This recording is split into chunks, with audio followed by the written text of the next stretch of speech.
എന്റെ മൗനം മാത്രം ബാക്കിയായി. കഥ രശ്മിക സുനിൽ. പാലക്കാട്ടേക്ക് പോകുന്നുവെന്ന് അനന്തേട്ടൻ പറഞ്ഞപ്പോൾ മുതൽ മനസ്സ് തുടികൊട്ടാൻ തുടങ്ങിയിരുന്നു. വളരെ കാലം കൊണ്ട് താലോലിച്ച ഒരു മോഹം പൂവണിയാൻ പോകുന്നത് പോലെ. കൊടുംവേനലിൽ അല്പം മഴ പെയ്യാൻ ആഗ്രഹിക്കുന്ന വേഴാമ്പലിന്റെ മനസ്സായിരുന്നു തനിക്ക്. അതോ രാത്രിയുടെ വെളിച്ചത്തിൽ വിരിയാൻ വെമ്പി നിൽക്കുന്ന നിശാഗന്ധിയെ പോലെയോ? എന്തോ ഒന്നും വേർതിരിച്ചറിയാൻ കഴിയുന്നില്ല. അനിമോളെ ഈ യാത്രയിൽ നിന്നും ഒഴിവാക്കാമെന്ന് താനാണ് അനന്തേട്ടനോട് പറഞ്ഞത്. അവളിപ്പോൾ കൂടെ ഉണ്ടായിരുന്നെങ്കിൽ ഇങ്ങനെ ചിന്തിച്ചിരിക്കാൻ തനിക്ക് കഴിയുമായിരുന്നില്ലല്ലോ. പാലക്കാടുമായി 17 കൊല്ലത്തെ ബന്ധമുണ്ട്. അത് കഴിഞ്ഞപ്പോഴാണ് അച്ഛന്റെ ട്രാൻസ്ഫർ. ഇപ്പോൾ അവിടെ ചെന്നാൽ പരിചയമുള്ള മുഖങ്ങൾ ചുറ്റിലും നിരക്കും. അതിൽ താൻ ഒരിക്കലും മറക്കാത്തതായ ഒരു മുഖം തേടിയുള്ള യാത്ര. അനിക്കുട്ടനും താനും ഒരുമിച്ച് കളിച്ചു വളർന്നവർ. കാലത്തിന്റെ കരുവിരുതിൽ തനിക്ക് മാറ്റങ്ങൾ വന്നപ്പോൾ മുതിർന്നവർ ഞങ്ങളെ തമ്മിൽ അകറ്റി. എന്നാലും മനസ്സുകൊണ്ട് ഒരിക്കലും മാറ്റം ആഗ്രഹിച്ചിരുന്നില്ല. പുറമേയുള്ള അകൽച്ച മനസ്സുകളെ തമ്മിൽ കൂടുതൽ അടുപ്പിച്ചു.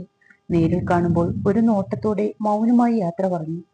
ജാലക വിരികൾക്കിടയിലൂടെ അനിക്കുട്ടന്റെ വീട്ടിലേക്ക് നോക്കി നിൽക്കുമ്പോൾ എന്തെല്ലാം സ്വപ്നങ്ങൾ മനസ്സിൽ താലോലിച്ച് ഓരോ ദിവസവും അതിന്റെ വാക്കുകൾക്കായി കാത്തിരുന്നു.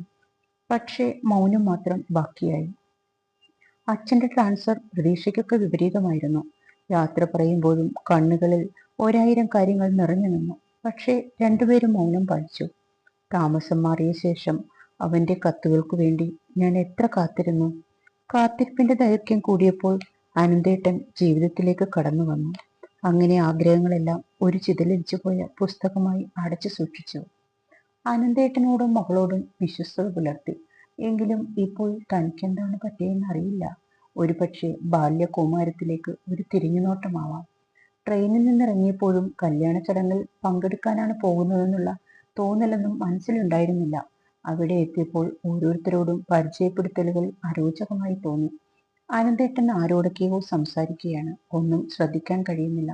താൻ എല്ലാവരിൽ നിന്നും അകന്ന് ഏകാന്തതയിലേക്ക് പോകാൻ ശ്രമിക്കുമ്പോഴാണ് അവന്റെ മുഖം കണ്ടത്. അവനെ കണ്ടപ്പോൾ എന്ത് വികാരമാണ് തന്റെ മുഖത്ത് പ്രതിഫലിക്കുന്നത് എന്ന് വേർതിരിച്ചറിയാൻ കഴിയുന്നില്ല. അല്പനേരം രണ്ടുപേർക്കും ഒന്നും മിണ്ടാൻ കഴിഞ്ഞില്ല. പെട്ടെന്നാണ് അവൾക്ക് ഓർമ്മ വന്നത്. ഈ മൗനമായിരുന്നല്ലോ എല്ലാത്തിനും ഉത്തരവാദി. പിന്നീട് എനിക്ക് മൗനം പാലിക്കാൻ കഴിഞ്ഞില്ല. അവനോട് എന്തൊക്കെയോ ചോദിച്ചു. പക്ഷെ അവൻ മൗനം പാലിക്കാനാണ് ശ്രമിച്ചത്. അതെന്നെ വല്ലാതെ ഭയപ്പെടുത്തി. ഈ യാത്ര വേണ്ടിയിരുന്നില്ലേ എന്നൊരു സംശയം ബാക്കി നിൽക്കവേ ആ ശബ്ദം കാതിലേക്ക് ഓടിയെത്തി. ഞാൻ 1000 സ്വപ്നങ്ങളെ താലോലിച്ചിരുന്ന ദിവസങ്ങൾ എൻ്റെ ജീവിതത്തിലുണ്ടായിരുന്നു. അതൊക്കെ എറിഞ്ഞുടയ്ക്കപ്പെട്ടു. എന്നറിഞ്ഞപ്പോൾ ഇനിയൊരു പുതിയ ജീവിതം വേണ്ടെന്ന് തോന്നി. താനും ഒരുപാട് നാൾ കാത്തിരുന്നു എന്ന് പറയണമെന്ന് തോന്നി. പക്ഷെ മനസ്സരുതൊന്ന് വിലക്കുന്നത് പോലെ. നിനക്കിപ്പോൾ അത് പറയാൻ അവകാശമില്ല. കാരണം നീ ഇന്നൊരു ഭാര്യയാണ്, അതിലുപരി അമ്മയാണ്. പിന്നെ ഒന്നും പറയണമെന്ന് തോന്നിയില്ല. തിരികെ നടക്കുമ്പോഴും എന്തൊക്കെയോ പറയണമെന്നുണ്ടായിരുന്നു. പക്ഷേ മൗനം മാത്രം ബാക്കിയായി.